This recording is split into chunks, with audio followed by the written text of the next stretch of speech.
রাম জয় গোবিন্দ। গুরুদেবের চরণ কমলে রইল শতকোটি প্রণাম। প্রণাম রইল প্রিয় ভক্তবৃন্দ ও দর্শকবৃন্দের প্রতি। ঠাকুর, চিত্ত স্থির করবার উপায় কি?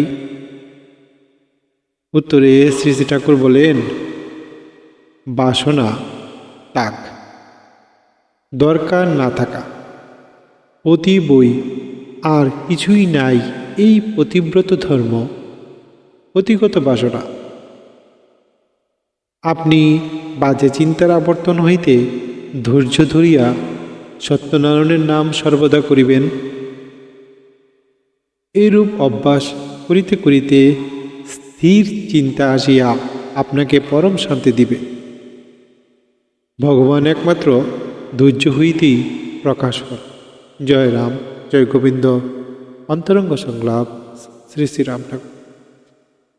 গুরুর কৃপায় জগতের সব কিছু মঙ্গলময় হোক। গুরুর আশীর্বাদ আপনার আমার উপর সবার উপর বর্ষিত হোক। জয় রাম জয় গোবিন্দ।